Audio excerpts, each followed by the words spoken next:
along. The kitchen, right? It there's like a hierarchy that comes with it, right? Can you explain that? Is there like a head chef? How does it work? Yeah, there's two major divisions. There's the front of the house and there's the back of the house. The front of the house would be the ones who are the bartenders, who are the waitresses, the greeters, everybody that actually interacts with the customers. And then there's the back of the house, which is the kitchen manager, who will make sure that the food is ordered, the menus are correctly, that you're actually making money. They're the ones who are in charge of pricing everything out, and working with the distributors. And then there's the head chef that makes sure that the whole kitchen is running correctly, and make sure all the food is going out the way that it should be. They do cook, but there's also the sous chefs that will be in charge of certain dishes.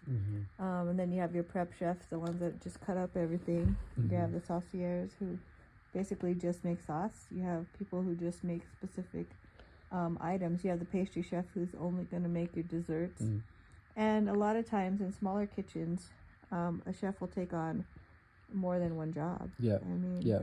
But then you also have your people who just plate your food. You have people who, your dishwashers are very important. You need the clean pans. You need the clean plates to put stuff on. So you have to get someone who's very competent in that as well.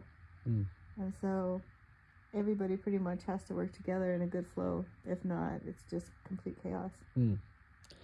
Okay.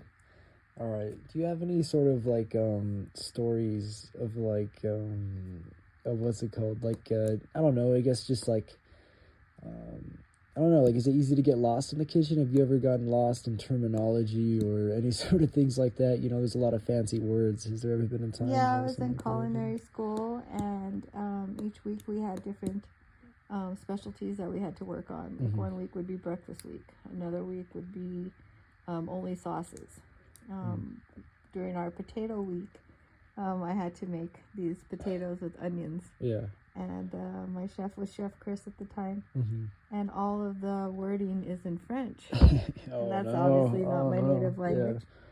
And I made these potatoes with onions in it. And he asked me, what kind of potatoes did you make?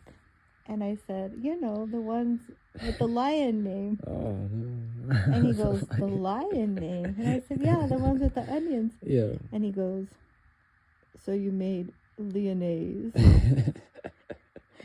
And that was kind of when I first got introduced to all the different types of specific words for specific things. It's your own language in the kitchen. As far as the 5 mother sauces, and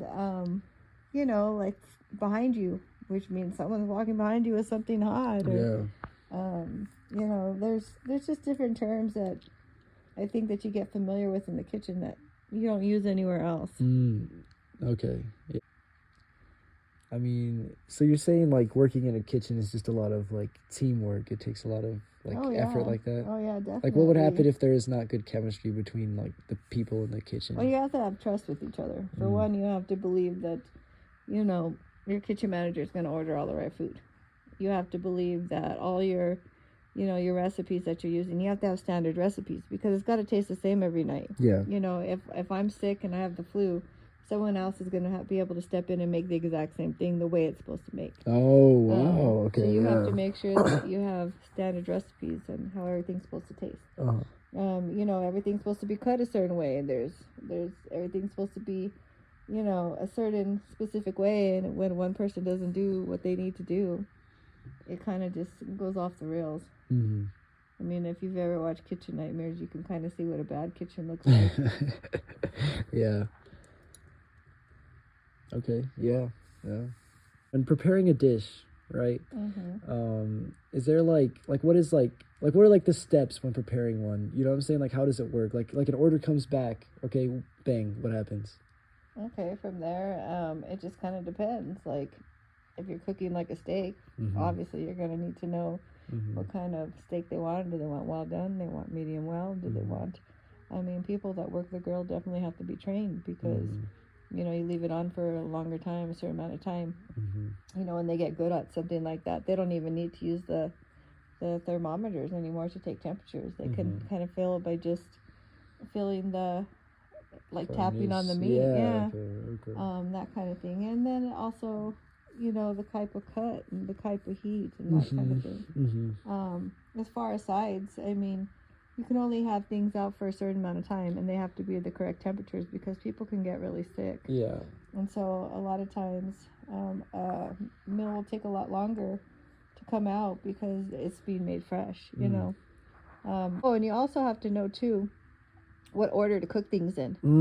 Because if you cook your vegetables first, everything's going to be cold. It's going to be cold before your meat's done. But at the same time, you want to be able to kind of get it all. Like if you get that plate where you have like a delicious hot hamburger and then all your fries are limp and disgusting. You obviously know that there was some timing problems there. Or you can also tell when they've been sitting there for a long time. I mean, I don't know. It's all about timing. Yeah. Okay. When it comes to like certain dishes, right? How do you know how things are supposed to be cut? Like I've heard of like the julienne and different styles like that. How do you know like is it just preference Probably through the recipe? Well, you or want them all to be uniform shaped. Yeah. Because you want them to all cook at the same time. So if you have some chunky pieces and then some thin pieces, obviously the thin pieces are going to cook a lot faster than the chunky pieces. Yeah. So if you're eating something, all of a sudden you'll take a bite of something kind of burnt, and then you could also be taking a bite of something raw.